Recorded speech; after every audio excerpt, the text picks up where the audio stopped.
여러분 반갑습니다. 오늘도 부처님의 가르침을 따라 마음을 살피는 시간에 함께 해주셔서 감사합니다. 우리는 흔히 욕망을 수행의 적이라 부르곤 합니다. 그러나 경전은 묻습니다. 그 욕망은 과연 밖에서 오는 것인가? 아니면 내 마음이 비추어낸 그림자인가 하고 말입니다. 오늘의 제목은 색욕은 수행의 적이라기보다 수행의 거울이다입니다. 색욕은 인간의 가장 깊은 본능 가운데 하나이며 그래서 가장 숨기기 어렵고 가장 정직하게 마음의 상태를 드러냅니다. 부처님께서는 욕망을 무작정 끊어내라 하지 않으셨습니다. 다만 그것이 일어나는 자리를 바로 보라고 하셨습니다. 오늘 이 시간에는 한 비군이 스님의 이야기를 통해 유혹 앞에서 드러나는 마음의 작동과 초발심을 지키는 수행자의 자세를 함께 살펴보려 합니다. 이 이야기가 누군가를 판단하는 잣대가 아니라 지금 이 순간 내 마음을 비추는 거울이 되기를 바라며 경전 공부를 시작하겠습니다. 부디 이 시간이 욕망을 억누르는 시간이 아니라 욕망 속에서도 깨어있는 지혜를 기르는 시간이 되기를 발언합니다. 옛날 한 산사에 오랫동안 참선을 해온 수행자가 있었다. 계율도 엄격했고 하루 일과도 흐트러짐이 없었다. 주변에서는 그를 두고 이미 욕망을 초월한 사람이라 말했다. 어느 날 수행자는 탁발을 나갔다가 한 젊은 여인을 마주쳤다. 그 여인은 고운 차림으로 그를 바라보며 잠시 길을 묻다가 미묘한 미소와 함께 시선을 오래 두었다. 그 순간 수행자의 마음이 아주 잠깐 흔들렸다. 몸은 움직이지 않았고 말도 하지 않았지만 마음속 어딘가에서 미세한 기쁨과 당혹이 함께 일어났다. 그는 즉시 걸음을 재촉하며 생각했다. 아직도 색욕이 남아있구나. 수행이 부족한 탓이다. 그날 밤 그는 좌선에 들었으나 마음은 오히려 더 거칠어졌다. 욕망을 몰아내려 할수록 그 형상은 더욱 또렷해졌고 분노와 자책이 뒤따랐다. 그때 스승이 조용히 말했다. 그대는 오늘 무엇을 보았는가? 수행자는 고개를 숙이며 대답했다. 욕망을 보았습니다. 아직 저는 멀었습니다. 스승은 고개를 저었다. 그대는 욕망을 본 것이 아니라 욕망을 미워하는 마음을 더 크게 보았을 뿐이다. 욕망이 일어난 그 순간 그것을 나라고 붙잡았는가?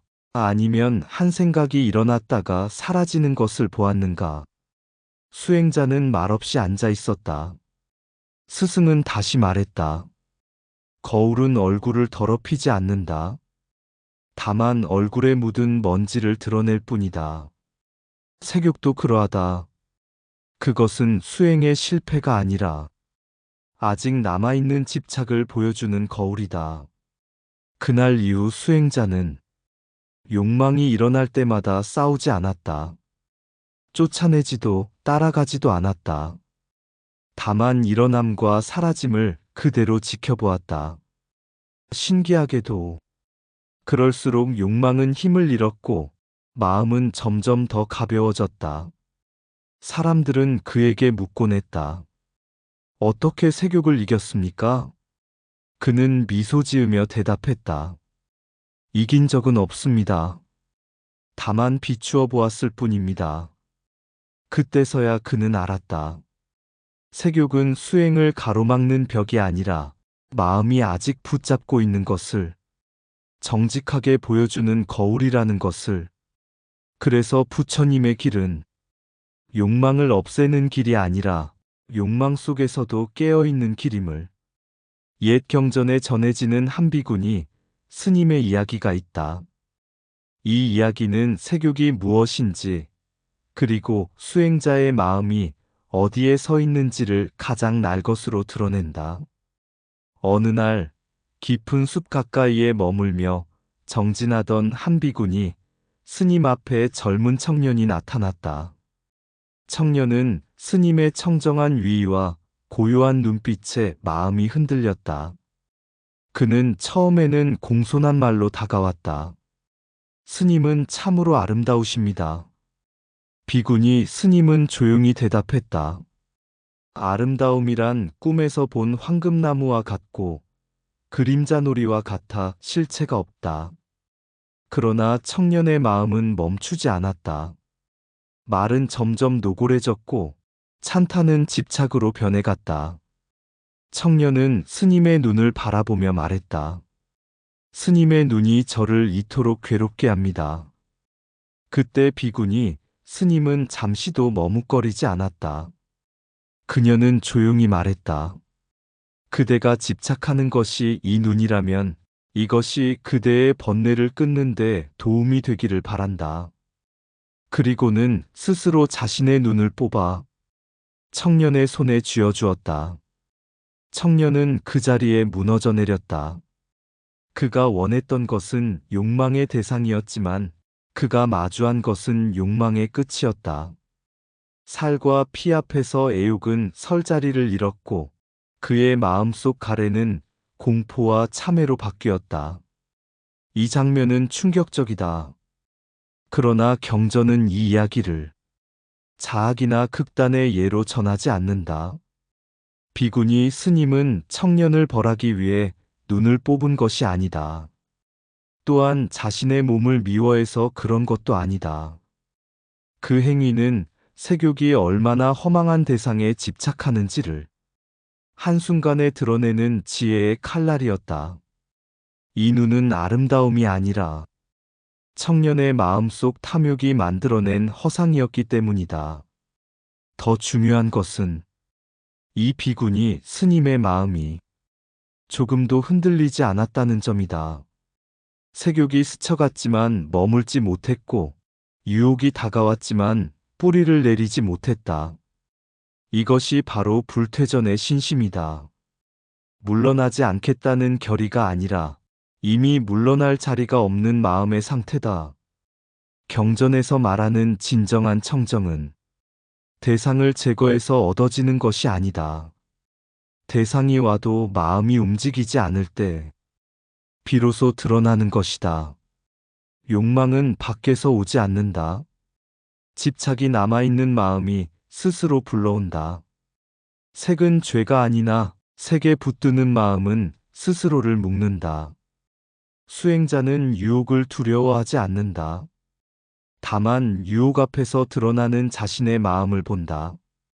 눈앞의 아름다움이 번뇌가 되는 순간 그것은 이미 마음속에서 꾸며진 형상이다. 색욕을 끊는다는 것은 대상을 없애는 일이 아니라 붙잡을 자아를 놓는 일이다.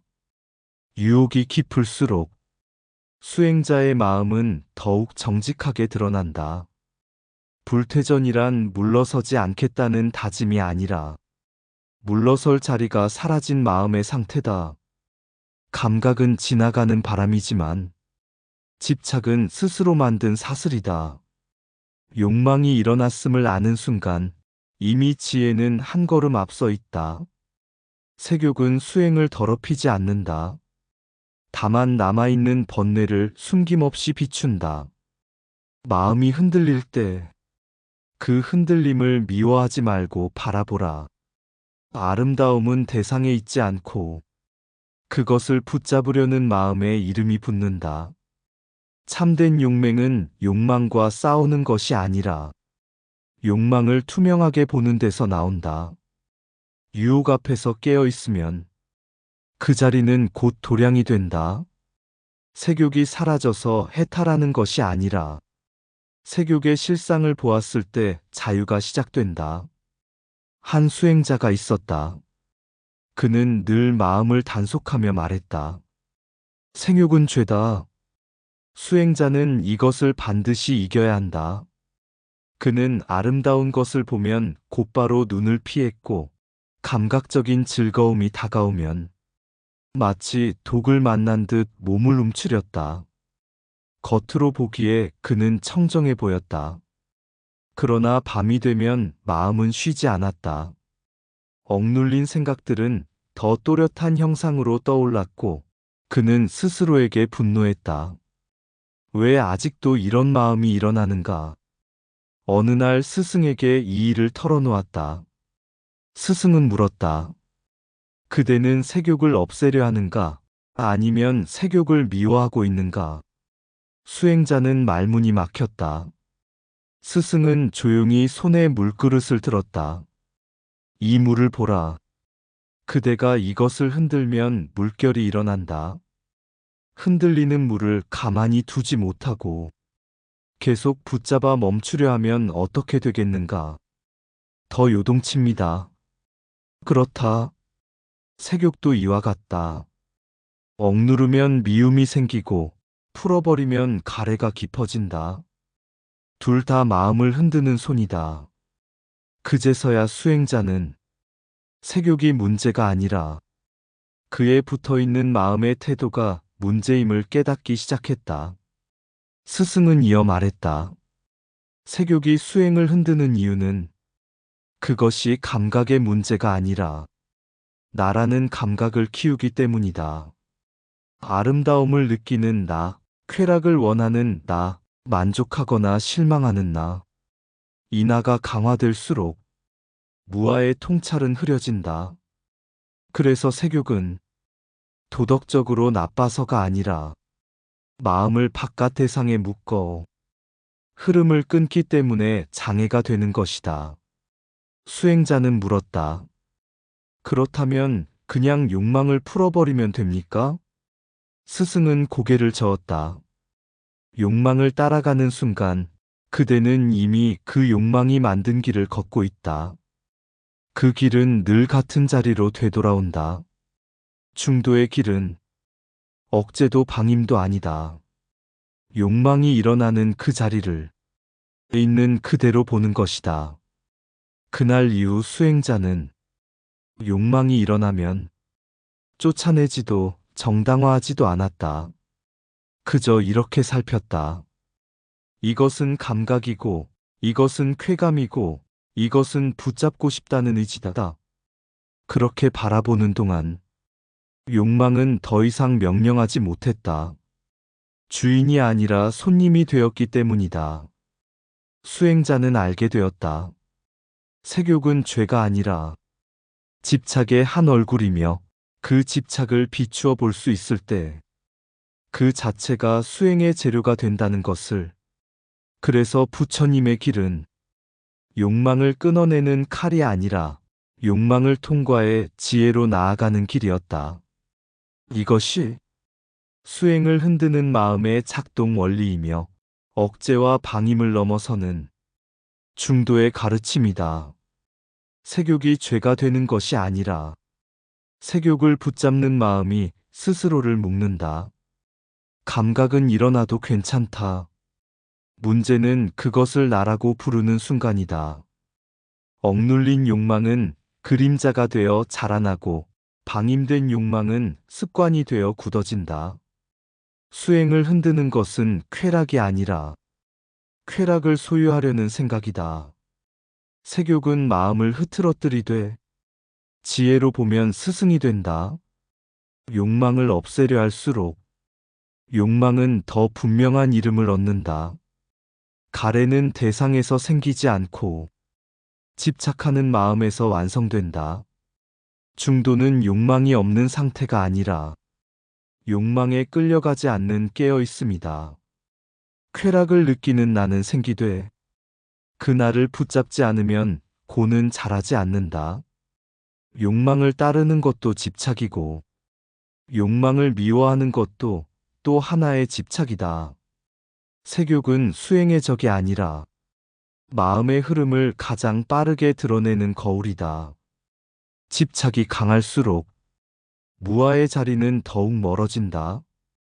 욕망이 일어나는 순간을 보면 이미 그 욕망은 절반의 힘을 잃는다. 자유는 욕망을 끊어서 오지 않고 욕망의 성질을 보아서 열린다. 수행이란 욕망이 없는 사람이 되는 것이 아니라 욕망 속에서도 흔들리지 않는 마음을 기르는 것이다. 어느 날 한제가 수행자가 스님을 찾아와 물었다. 스님, 저는 처음 불법을 만났을 때 마음이 참 맑았습니다. 욕망도 적고 세상사도 가볍게 느껴졌습니다. 그런데 요즘은 다릅니다. 생활도 복잡해지고 관계도 얽히고 욕망이 자꾸 마음을 흔듭니다. 이러면 초발심을 잃은 것입니까? 스님은 연못을 가리켰다. 연못 한가운데 연꽃이 피어 있었고 그 아래에는 진흙이 가라앉아 있었다. 연꽃은 진흙을 떠나 피지 않는다. 진흙이 없으면 연꽃은 뿌리 내릴 자리조차 없다. 제가 수행자는 말없이 꽃을 바라보았다. 스님은 이어 말했다. 초발심이란 욕망이 없는 마음이 아니다. 욕망이 있어도 그 속에서 길을 잃지 않겠다는 방향이다. 처음 발심할 때는 마음이 맑아서 쉬워 보인다. 그러나 시간이 지나면 관계와 책임, 즐거움과 상실이 쌓인다. 그때부터가 진짜 수행의 자리다. 출가 수행자는 욕망을 단호히 내려놓는 길을 걷는다. 제가 수행자는 욕망 한가운데서 깨어있는 길을 걷는다. 길은 다르지만 묻는 질문은 같다. 지금 이 마음은 나를 자유롭게 하는가? 아니면 더 묻고 있는가? 스님은 연꽃을 하나 꺾어 물 위에 띄웠다. 꽃은 잠시 흔들렸지만 곧 제자리를 찾았다. 재발심이란 처음의 마음을 되돌려 찾는 일이 아니다. 흔들릴 때마다 다시 방향을 세우는 것이다. 욕망이 일어났을 때 그것을 없애려 애쓰지 말고 그 속에서 깨어 있는지를 보라. 즐거움을 느낄 수는 있다. 그러나 그 즐거움이 더 큰 갈망을 부르는지 아니면 마음을 가볍게 하는지를 살펴보라. 자유로운 즐거움은 머문 뒤에도 마음이 맑고 가래의 즐거움은 지나간 뒤에 허기가 남는다. 그 차이를 알아차리는 눈이 바로 수행의 눈이다. 제가 수행자는 고개를 숙였다. 그렇다면 저는 아직도 수행 중인 겁니까? 스님은 웃으며 말했다. 욕망이 남아있다는 것은 아직 길 위에 있다는 뜻이다. 문제는 욕망이 아니라 깨어있음이 사라지는 것이다. 연꽃은 여전히 진흙 위에서 피어 있었고 물은 그 꽃을 더럽히지 못했다. 그날 제가 수행자는 알았다. 초발심은 과거에 남아있는 기억이 아니라 지금 이 순간 다시 선택되는 마음이라는 것을, 욕망 속에서도 깨어있는 것, 그것이 바로 오늘을 사는 수행자의 길이었다. 초발심은 처음의 감정이 아니라 끝까지 방향을 잃지 않는 마음이다. 욕망이 사라지지 않았다고 해서 수행이 멈춘 것은 아니다. 연꽃은 진흙 위에서 피고 수행은 욕망 속에서 깊어진다. 재발심이란 다시 시작하는 것이 아니라 다시 깨어나는 것이다. 출가와 재가는 길이 다르되 묻는 질문은 하나다. 이 마음은 나를 자유롭게 하는가? 즐거움이 지나간 뒤 마음이 가벼우면 지혜의 즐거움이고 허기가 남으면 가래의 즐거움이다. 초심을 잃는다는 말은 흔들림을 몰랐다는 뜻이다. 욕망을 버리지 못함을 부끄러워하지 말고 욕망을 보지 못함을 경계하라. 수행은 욕망이 없는 삶이 아니라 욕망에 끌려가지 않는 삶이다. 흔들리는 마음을 알아차리는 순간 이미 초발심은 다시 서 있다. 진흙을 탓하지 않는 연꽃처럼 삶을 탓하지 않는 마음이 수행이다. 자유는 즐거움을 끊어서 오지 않고 즐거움에 의지하지 않을 때 열린다.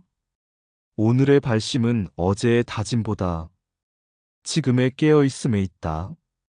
욕망이 일어나는 자리마다 수행의 문은 다시 열린다. 초발심은 지나간 한순간이 아니라 매 순간 선택되는 마음이다. 옛 경전에 이런 말씀이 있다. 마음을 다스리지 못하면 세상이 곧 수행자의 원수가 되지만 마음을 바로 보면 세상은 그대로 도량이 된다. 우리는 오늘 비구니 스님의 이야기에서 시작해 욕망이 마음을 어떻게 흔들고 그 흔들림을 어떻게 비추어야 하는지를 살펴보았다. 세욕은 늘 우리 앞에 있다. 사라지지 않는다. 그것은 인간이 살아있다는 증거이기 때문이다. 파도를 없애려 바다를 퍼낼 수 없듯 욕망을 없애려 삶을 떠날 수는 없다. 부처님께서 가르치신 길은 욕망을 몰아내는 길이 아니었다. 욕망이 일어나는 그 자리를 밝게 비추는 길이었다. 유혹이 올 때 그것이 나를 더 집착하게 만드는지 아니면 내 마음을 더 선명하게 드러내는지를 잠시 멈추어 보라. 그 멈춤 속에서 우리는 다시 초발심을 만난다. 처음 불법을 만났을 때의 감정이 아니라 지금 이 순간 다시 선택하는 깨어있는 마음을 출가자든 재가자든 우리가 걷는 길의 모양은 다르지만 향하는 곳은 하나다. 마음이 더 이상 붙잡히지 않는 자유. 연꽃은 진흙을 탓하지 않는다. 그 위에서 피어날 뿐이다. 우리의 욕망도 마찬가지다. 그 속에서 깨어 있을 때 번뇌는 지혜의 걸음이 된다. 그러니 욕망이 일어났다고 스스로를 꾸짖지 말라. 다만 묻자. 지금 이 마음은 나를 묻고 있는가 아니면 놓아주고 있는가? 그 질문을 잃지 않는 한 세욕은 수행의 적이 아니라 수행을 비추는 가장 정직한 거울이 된다. 이 거울 앞에서 오늘도 한 걸음 조용히 걸어가 보자. 세욕은 수행의 거울이다. 욕망은 문 밖에 서 있지 않다. 이미 마음 안에서 조용히 숨을 쉬고 있다. 눈이 흔들릴 때 대상이 나를 끌어당기는 것이 아니라 내가 나를 붙잡고 있음을 본다. 아름다움은 지나가는 빛. 그 빛에 이름을 붙이는 순간 마음은 그림자를 만든다. 쫓아내면 더 짙어지고 따라가면 길이 된다. 그래서 부처님은 머물지 말고 보라 하셨다. 욕망이 일어나는 그 자리. 그것을 죄라 부르지 않고 한 생각이라 부를 때 마음은 이미 가벼워진다. 연꽃은 진흙을 미워하지 않는다. 그 위에서 피어 스스로를 증명할 뿐. 출가의 길도 세속의 길도 묻는 것은 하나. 지금 이 마음은 자유로운가? 즐거움이 지나간 뒤 허기가 남으면 가래이고 고요가 남으면 지혜다. 초발심은 처음의 감정이 아니라 매 순간 다시 서는 방향. 그래서 세욕은 수행을 막는 벽이 아니라 남아있는 집착을 숨김없이 비추는 거울. 오늘도 그 거울 앞에서 돌아서지 않고 조용히 마음을 본다. 이상 붓다의 복과 지혜였습니다. 오늘도 복지 구족한 날 되세요. 구독과 좋아요는 붓다의 복과 지혜를 밝히는 큰 자비의 등불이 됩니다.